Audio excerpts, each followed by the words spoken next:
Welcome to GK facts. करण में जानेंगे वीडियो के अंदर भारतीय ध्वज संहिता क्या है और क्यों सरकार ने दिन रात राष्ट्रीय ध्वज फहराने की अनुमति दी है। आपको पता होगा कि अभी ये न्यूज काफी ट्रेंडिंग में चल रही है कि भारत सरकार जो है उसने राष्ट्रीय ध्वज फहराने की अनुमति दे दी है, जो कि दिन रात फहरा सकते हैं, जबकि पहले ऐसा नहीं था। दिन के बाद जो है नहीं फहरा सकते थे राष्ट्रीय ध्वज को, ठीक है।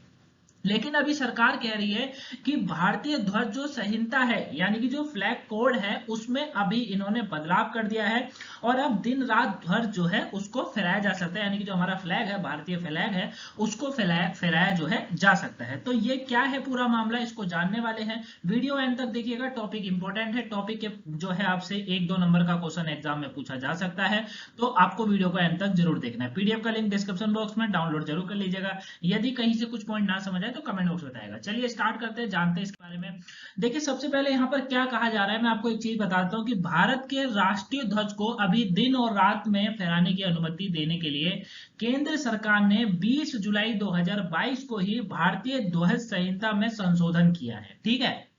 दोनों डेटों को याद रखिएगा, इंपॉर्टेंट है। पहला पॉइंट ये आता है कि भारत सरकार ने जो राष्ट्रीय ध्वज होता है उसे दिन और रात में फहराने की अनुमति दे दी है, ये याद रखिएगा, ठीक है ना। साथ में 20 जुलाई को केंद्र सरकार की तरफ से ये फैसला लिया गया है, यानी कि जो भारतीय ध्वज संहिता है उसमें संशोधन करा है। अब आपके दिमाग में होगा कि सर ये फ्लैग कोड ऑफ इंडिया क्या है, 2022 वाला क्या है और इससे पहले का क्या था, वो समझा दीजिएगा। वो हम बिल्कुल समझेंगे। अभी यहाँ पर ये समझिए कि भारतीय ध्वज संहिता में संशोधन किया गया है सरकार की तरफ से, ठीक है। पहले तिरंगा जो था ना उसे केवल सूर्य उदय और सूर्य अस्त के बीच ही फहराया जा सकता था। क्या कहा जा रहा है, या तो जब सूर्य उदय होता है तब फहराया जाता है, या फिर जब सूर्य अस्त हो जाता है तब उसको जो है फहराया जाता है। तो ये केवल पहले अनुमति थी, लेकिन अब अनुमति नहीं है। अब आपके दिमाग में क्वेश्चन होगा क्या कंटिन्यू रहेगा, तो देखिए भारत का राष्ट्रीय ध्वज अब रात और दिन में कभी भी फहराया जा सकता है। ये सरकार ने इसमें निर्णय ले लिया है, संशोधन कर दिया है। यह केंद्र का जो हर घर तिरंगा अभियान है को गति देगा, जिसके तहत पीएम मोदी ने सभी नागरिकों को 13 से 15 अगस्त के बीच अपने घरों में तिरंगा फहराने का आग्रह किया था। क्या है ये जो है 13 से लेकर 15 अगस्त तक सरकार की तरफ से ये कहा गया है, ये डेट भी याद रखिएगा, ये डेट इंपॉर्टेंट है। 13 से लेकर 15 अगस्त सरकार की तरफ से यानी कि पीएम मोदी की तरफ से कहा गया था कि हर नागरिक को अपने घर पर तिरंगा फहराने का, उन्होंने कहा था कि 13 से लेकर 15 अगस्त तक जो है आपको क्या करना है, अपने घर पर झंडा फहराना है। ये आपसे मैं भी कहूंगा कि अपने घर पर झंडा फहराइएगा, ठीक है। अब इसमें इसको गति देने के लिए क्योंकि एक अभियान चलाया जाता है जिसका नाम है हर घर तिरंगा अभियान, ठीक है, ताकि हर घर में जो है तिरंगा दिखे। ये सरकार की एक पहल है, ठीक है। उन्होंने इसी को जो है एक नया स्पीड दी है, नई तेजी दी है, जो कि उन्होंने कह दिया कि भैया तिरंगा रात में और दिन में जब चाहो तब फहरा सकते हो, ये सरकार ने कह दिया है। केंद्र सरकार ने भारत की आजादी के जो 75 वर्ष को चिन्हित करने के लिए और जो आजादी का अमृत महोत्सव मनाया जाएगा उसके हिस्से के रूप में इसको फहराने की अनुमति दी है, ठीक है, याद रहेगा।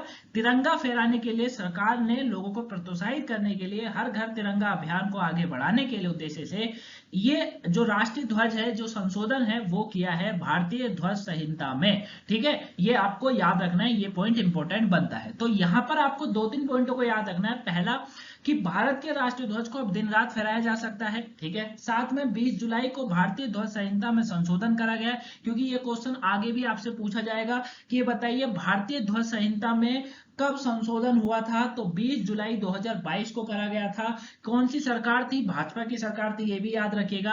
अब उसमें क्या था, उसमें तिरंगा केवल सूर्य उदय और सूर्य अस्त के बीच ही पहले फहराया जा सकता, लेकिन अब दिन रात जब चाहो तब फहरा सकते हो, ठीक है, ये याद रखिएगा। साथ में ये याद रखिएगा कि अगर पूछा जाएगा कि हर घर तिरंगा अभियान को और गति देने के लिए किसको मतलब बढ़ाया, मतलब किसका इसमें संशोधन हुआ था, तो भारतीय ध्वज संहिता में संशोधन हुआ था।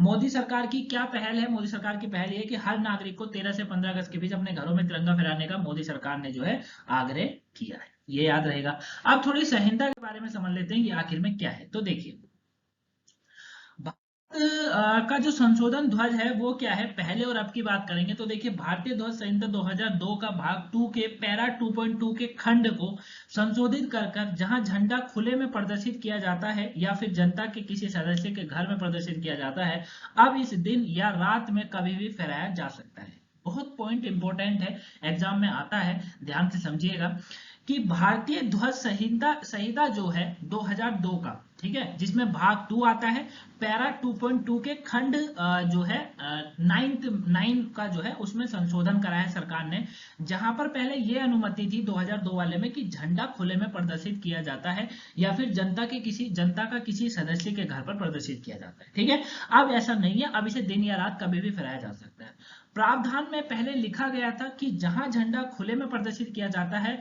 उसे उसे जहां तक संभव हो मौसम की खराब स्थिति के बावजूद सूर्योदय या सूर्यास्त तक फहराया जाना चाहिए, ठीक है।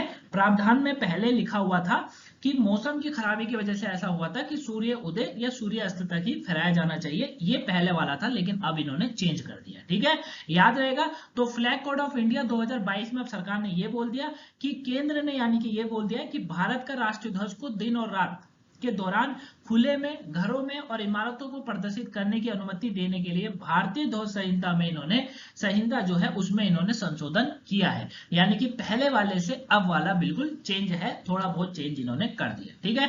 तो आई होप आप इसको अच्छे से समझ गए होंगे, बड़ा टॉपिक नहीं था, एक छोटा टॉपिक था, लेकिन इंपॉर्टेंट था आप लोगों के लिए काफी, है ना। और अगर इसके बाद कुछ डाउट हो तो मुझे बता दीजिएगा। ये पॉइंट जो है ना गाइस, इसको थोड़ा सा जो यूपीएससी की तैयारी कर रहे हैं, पीसीएस की तैयारी करते हैं, वो अपने लिए इसको थोड़ा बचा कर रख लीजिएगा, इसका पीडीएफ डिस्क्रिप्शन में डाउनलोड कर लीजिएगा, इंपॉर्टेंट पॉइंट है क्योंकि आपसे पूछा जाएगा, क्लियर। और साथ में अगर वीडियो पसंद आई हो तो आपको अपना काम कर देना है, वीडियो को फटाफट से जो है वीडियो को लाइक कर दीजिएगा, चैनल पर नए हो चैनल को सब्सक्राइब कर लो, वीडियो को शेयर कर दीजिएगा गाइस, ये तीनों कार्य आपको बहुत जल्दी कर देने हैं, वीडियो को लाइक करना, सब्सक्राइब करना, शेयर करना, क्योंकि जब आप ये काम करते हैं तो हमको मोटिवेट मिलता है, और हम मोटिवेट होंगे तो आप मोटिवेट होंगे, आपको जो है हम लोग अच्छे से अच्छा कंटेंट तो हमेशा देते हैं और देने की कोशिश करेंगे, ठीक है। तो वीडियो पसंद आई हो लाइक सब्सक्राइब शेयर करिएगा, कोई वीडियो आज की नहीं देखी हो देख लीजिएगा, पेपर के पॉइंट ऑफ व्यू से इंपॉर्टेंट है। मिलेंगे नेक्स्ट वीडियो में गाइस, तब तक के लिए thank you for watching guys, have a nice day, thanks for watching.